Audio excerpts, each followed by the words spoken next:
Chapitre 15. Je vous le dis, je vous le prédis pour que vous puissiez vous diriger. Mais ne craignez pas de tomber. Si vous restez dans le Seigneur, vous ne serez pas attirés par la tentation et la ruine. Rappelez-vous ce que je vous ai dit. Je vous ai donné le pouvoir de marcher sur les serpents et les scorpions, et de toute la puissance de l'ennemi. Rien ne vous nuira, car tout vous sera soumis. Je vous rappelle aussi, cependant, que pour l'obtenir, vous devez avoir Dieu en vous, et vous devez vous réjouir, non parce que vous maîtrisez les puissances du mal et les choses empoisonnées, mais parce que votre nom est écrit dans le ciel. Restez dans le Seigneur et dans sa vérité. Je suis la vérité et j'enseigne la vérité. Aussi, je vous répète encore, quelque chose que l'on vous dise de moi, ne le croyez pas. Moi seul ai dit la vérité. Moi seul je vous dis que le Christ viendra, mais quand ce sera la fin? Donc, si l'on vous dit « Il est dans le désert », n'y allez pas. Si l'on vous dit « Il est dans cette maison », n'y croyez pas. En effet, le Fils de l'homme, quand il viendra pour la seconde fois, sera semblable à l'éclair qui sort du levant et glisse jusqu'au couchant, en moins de temps qu'il n'en faut pour le battement d'une paupière. Et il glissera sur le grand corps, devenu soudainement cadavre, suivi de ses anges resplendissants, et il jugera. Partout où sera le corps, se réuniront les aigles. Jésus poursuit. Et tout de suite, après la tribulation de ces derniers jours dont on vous a parlé, je parle maintenant de la fin du temps et du monde, et de la résurrection des ossements dont ont parlé les prophètes, le soleil s'obscurcira, et la lune ne donnera plus de lumière, et les étoiles du ciel tomberont comme les grains d'une grappe trop mûre secouée par un vent de tempête, et les puissances des cieux trembleront, et alors, dans le firmament obscurci, apparaîtra fulgurant le signe du Fils de l'homme, et toutes les nations de la terre pleureront, et les hommes verront le Fils de l'homme qui viendra sur les nuées du ciel avec une grande puissance et une grande gloire. Et lui commandera à ses anges de moissonner et de vendanger, et de séparer l'ivraie du bon grain, et de jeter le raisin dans la cuve, car il sera venu le temps de la grande récolte des descendants d'Adam. Et il n'y aura plus besoin de garder des grappillons ou de la semence, car l'espèce humaine ne se perpétuera plus jamais sur la terre morte.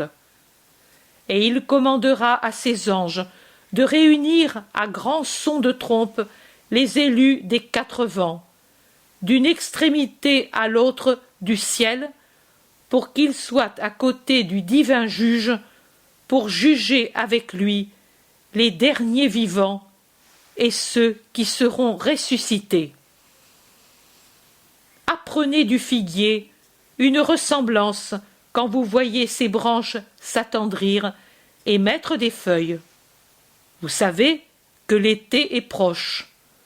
De même aussi, quand vous verrez toutes ces choses, sachez que le Christ va venir.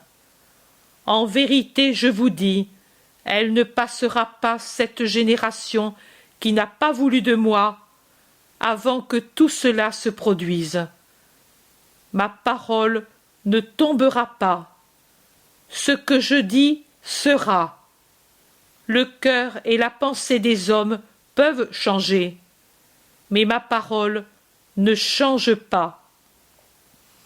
Le ciel et la terre passeront, mais mes paroles ne passeront pas. Quant aux jours et à l'heure précise, personne ne les connaît, pas même les anges du Seigneur, mais le Père seul les connaît. Comme au temps de Noé, ainsi il en sera à la venue du Fils de l'homme.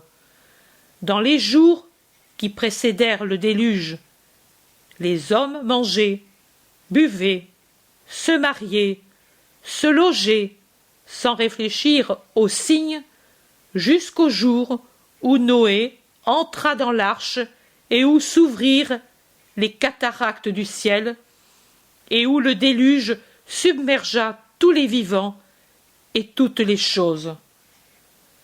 De même aussi, il en sera pour la venue du Fils de l'homme. Alors, 2 hommes seront l'un près de l'autre dans un champ, et l'un sera pris et l'autre laissé. Et 2 femmes seront appliquées à faire aller la meule, et l'une sera prise et l'autre laissée, par les ennemis de la patrie, et plus encore par les anges qui sépareront la bonne semence de l'ivraie, et ils n'auront pas le temps de se préparer au jugement du Christ. Veillez donc, car vous ne savez pas à quelle heure viendra votre Seigneur. Pensez de nouveau à ceci. Si le chef de famille savait à quelle heure vient le voleur, il veillerait et ne laisserait pas dépouiller sa maison. Veillez donc et priez, en étant toujours préparés à sa venue, sans que vos cœurs tombent dans la torpeur par des abus et des excès de toutes espèces, et que vos esprits ne soient pas éloignés et fermés aux choses du ciel, par le soin excessif aux choses de la terre, et que le lacet de la mort ne vous prenne pas à l'improviste quand vous ne serez pas préparés. Car, rappelez-vous, tous vous devez mourir. Tous les hommes, dès leur naissance, sont destinés à la mort. Et c'est une venue particulière du Christ, cette mort et le jugement subséquent, qui devra se répéter pour tous les hommes à la venue solennelle du Fils de l'homme. Qu'en sera-t-il donc de ce serviteur fidèle et prudent, préposé par son maître pour donner en son absence la nourriture aux gens de sa maison? C'est un heureux sort qu'il aura si son maître, revenant à l'improviste, le trouve à faire ce qu'il doit avec sollicitude, justice et amour.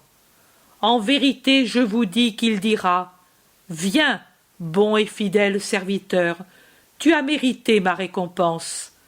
Tiens, administre tous mes biens. » Mais s'il paraissait, sans l'être, bon et fidèle, et si intérieurement il était mauvais, comme extérieurement il était hypocrite, et qu'après le départ de son maître il ait dit en son cœur: « Le maître tardera à revenir, donnons-nous du bon temps. » Et s'il se mettait à battre et à maltraiter ses co-serviteurs en faisant de l'usure sur eux pour la nourriture et toutes espèces de choses pour avoir plus d'argent à dépenser avec les noceurs et les ivrognes, qu'arrivera-t-il?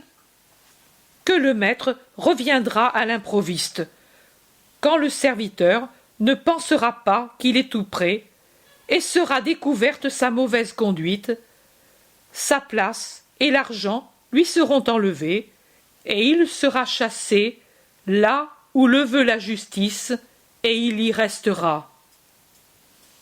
Il en est ainsi du pécheur impénitent qui ne se demande pas comment la mort peut être proche, et voisin son jugement, et jouit et abuse en disant: « Plus tard je me repentirai. » En vérité, je vous dis qu'il n'aura pas le temps de le faire, et qu'il sera condamné à rester éternellement dans le lieu de la redoutable horreur, où il n'y a que blasphème, pleurs et tortures, et qu'il en sortira seulement pour le jugement final, quand il revêtira sa chair ressuscitée, pour se présenter entier au jugement final, comme il a péché, avec tout son être au temps de sa vie terrestre, et avec son corps et son âme, il se présentera au juge Jésus, dont il n'a pas voulu comme sauveur. Tous seront là devant le Fils de l'homme, une multitude infinie de corps rendus par la terre et la mer et recomposés après avoir été poussière pendant si longtemps, et les esprits dans les corps. À chaque chair revenue sur les squelettes correspondra son propre esprit qui l'animait autrefois. Et ils seront debout devant le Fils de l'homme, splendide dans sa divine majesté, assis sur le trône de sa gloire, soutenu par ses anges. Et Jésus ajoute: et il séparera les hommes entre eux, en mettant d'un côté les bons et de l'autre les mauvais, comme un berger sépare les brebis des boucs, et il mettra ses brebis à droite et les boucs à gauche.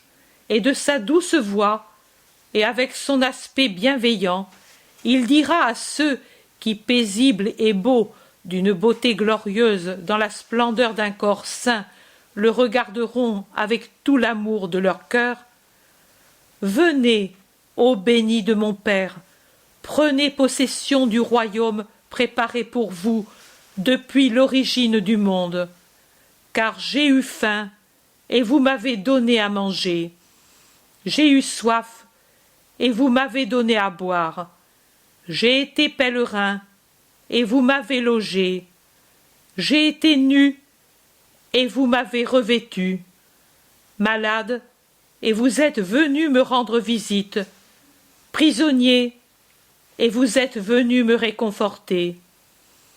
Et les justes lui demanderont: quand donc, Seigneur, t'avons-nous vu affamé pour te donner à manger, assoiffé pour te donner à boire?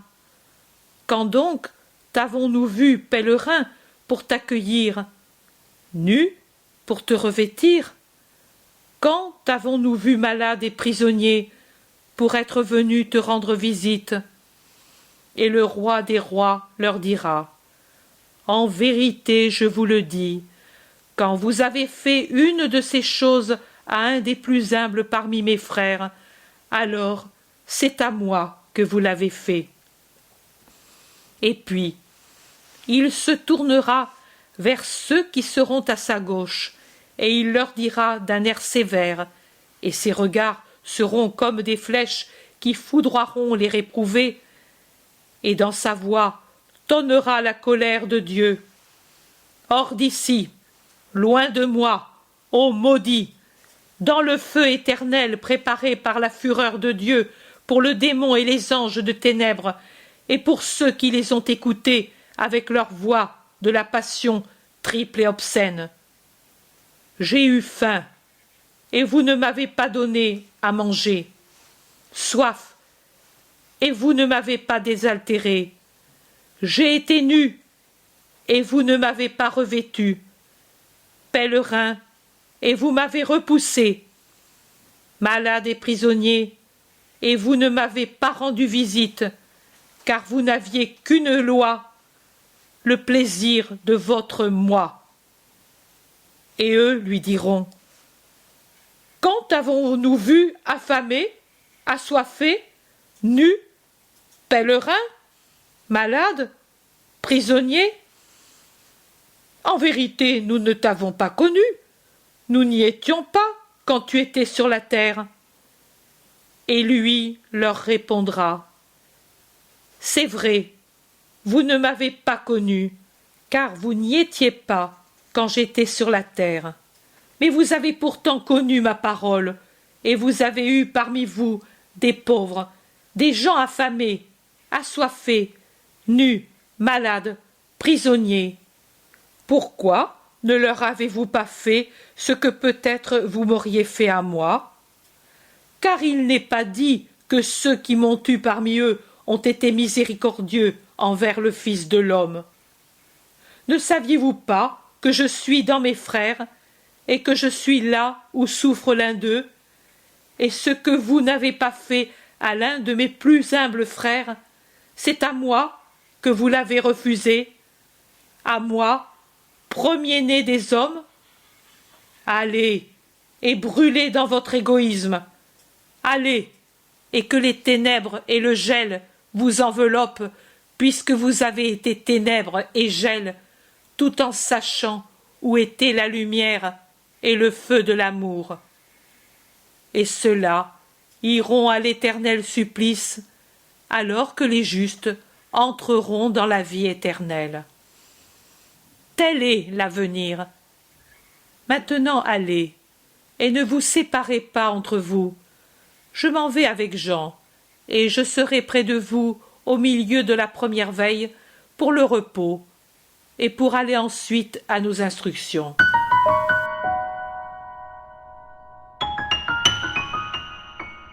L'intérêt pour les écrits de Maria Valtorta ne cesse de grandir. Et les fruits récoltés, vocation, conversion, sont immenses. Visionnaire de la vie du Christ, de la conception de Marie jusqu'au début de l'Église, sa description des personnages, de leur psychologie, la précision des lieux où ils évoluent, des coutumes et mœurs de l'époque, est proprement sidérante et à ce jour inégalée.